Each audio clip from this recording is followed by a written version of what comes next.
By the way, there is some news from the front,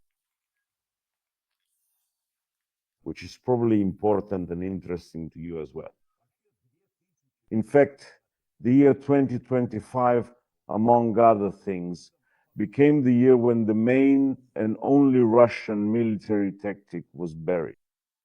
After all, the secret behind all of their military successes was their ruthlessness toward their own soldiers, their indifference to losses.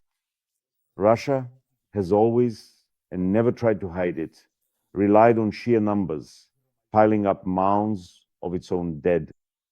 But suddenly, a remarkable turning point occurred, rendering this age-old tactic meaningless. And the Russian Federation has no other tactic.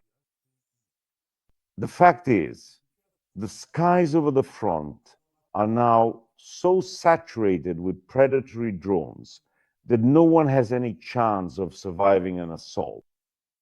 Any movement, any attack only multiplies the shreds of flesh and the random scattering of limbs.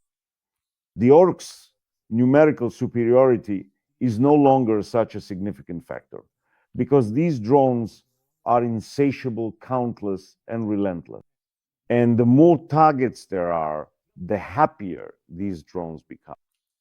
And now, any mass assault there, any amount of equipment on the highway or in the field, no longer inspires fear in the defenders, but rather delight in the drone operators, the delight of Magyar's bird. They know that everyone they see will die before even reaching their objective. And the more cannon fodder is sent into the assault, the more of it will rot in the tree lines and ditches.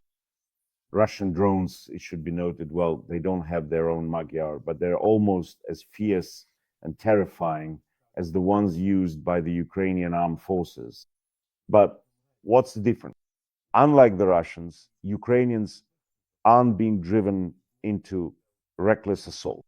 That's why the losses are absolutely incomparable. By the way, drones have rendered all armored vehicles meaningless as well. Tanks, APCs, IFVs, and MTLBs have gone from being a decisive force to becoming especially tempting and easy targets. When drone operators spot them on their screens, they practically howl with joy. So what we're seeing is that this situation is gradually leading to an almost complete paralysis of the front. Modern warfare offers the Russian soldier nothing but a painful and unsanitary death. And despite this, Putin believes that in 50 days his orcs will achieve a grand break, that they will raise their tricolors over Odessa, over Kharkiv, over Kherson.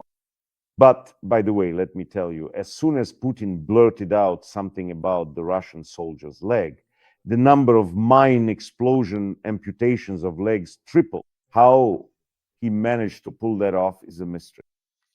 Nevertheless, we see that Putin continues to believe that his orcs are capable of some kind of breakthrough.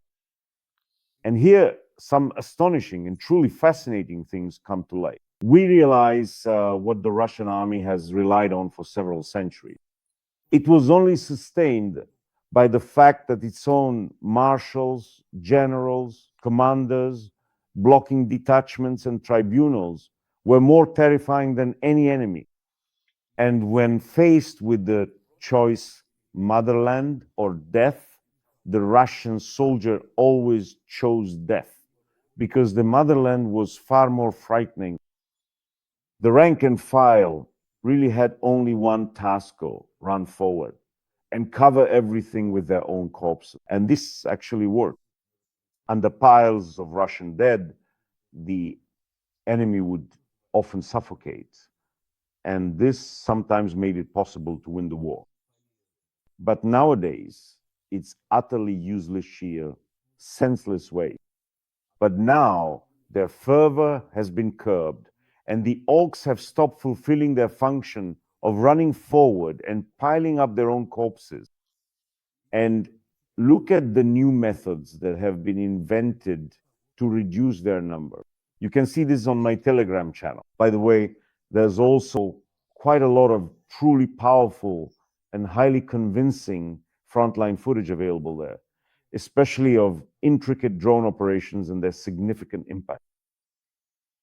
All right, well, we understand that still, no matter what arguments, logic, footage, or any kind of evidence are presented, they just don't work on the Russian masses yet.